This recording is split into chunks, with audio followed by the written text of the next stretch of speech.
Hi there, welcome to week 3 of Food in Common. This week we're going to be making a Syrian inspired dish. I am not going to call it Syrian quite yet because it's the first time I've cooked it. And I'm sure that there are probably some more traditional ways to cook it than how we'll do it today. But we're going to be cooking bulgur wheat with some tomatoes, tomato paste, some harissa, and zucchini. So to get started, just grab everything out that's in your pack. So I've got one small onion. You're going to have some fresh red onions, so around the equivalent of one small regular onion. I'm going to be using 2 cloves of garlic. Again, you're going to be having fresh spring garlic in your recipe pack, so the equivalent to I guess 2 regular cloves, maybe even a little bit less because it will be so fresh and gorgeous. I've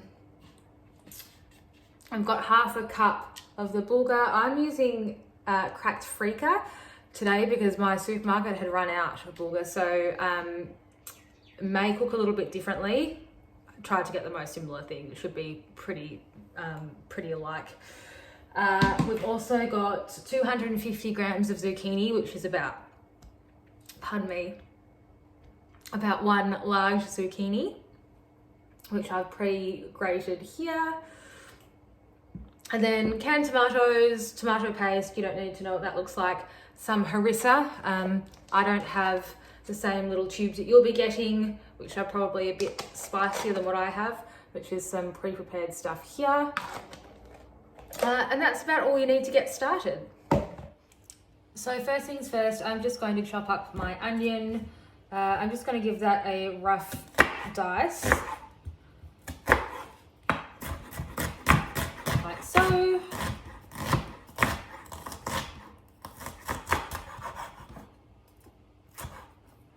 Don't need to be too picky.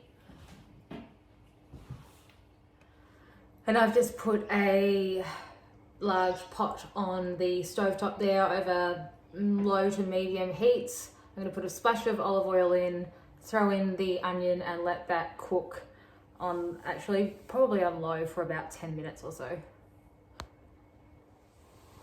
As for the garlic, I'm just going to go over that very lightly. I don't want it to be too fine, and then just give it a bit of a smash. That's my preferred method of adding garlic to a recipe, but you are welcome to finely chop it if you wish. One of the ways that you can serve this dish is to finely mince garlic and shallow fry it in oil, and then add that sort of crispy fried garlic on top as well. So if you're in the mood for doing that, by all means do. Okay, so I've just let the onion cook on a low heat for around 10 minutes. I did burn it a little bit because I'm really bad at caramelizing onion, but low and slow is the go, and I'm not going to redo it. Let's just cook like we do in real life. Now that's done / burnt, I'm going to throw in the garlic that I've chopped up and just let that cook for 1 minute.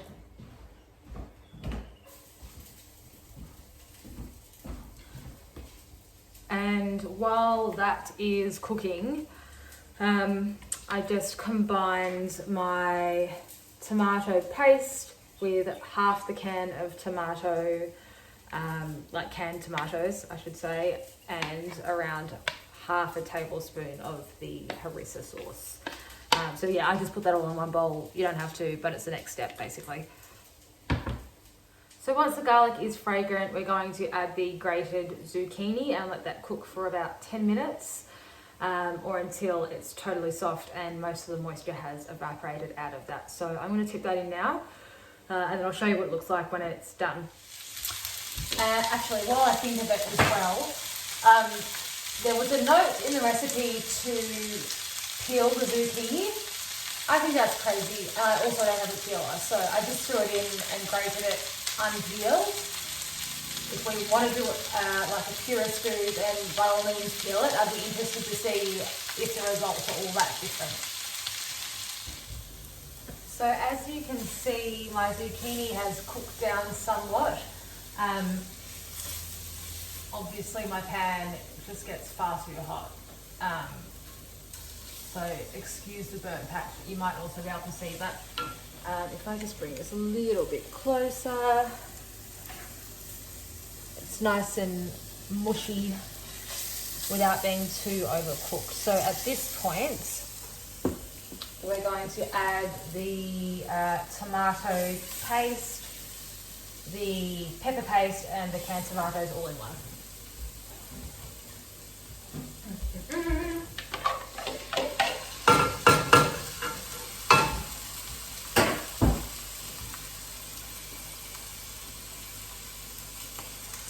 I'm just going to give that quite a good smush and mix it all around together.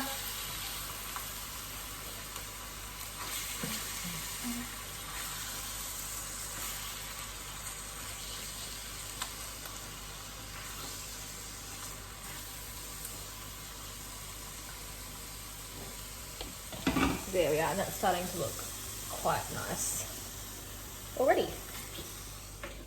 So I'm just going to give this mixture about a minute or two to cook, because there's nothing worse than uncooked tomato paste flavour. There's actually plenty worse, but still I hate it. So once that's been given a minute or so just to cook off, then we're going to add the wheat. Okay, so now I'm adding the bulgur. I've given that a rinse before this, but I haven't soaked it or anything. So I'm just going to throw that straight in there. Again, give that quite a good mix. It's starting to look really beautiful. And then cover that with 3/4 of a cup of cold water. And now I've added the water, I'm just going to turn that heat up and bring it to a boil.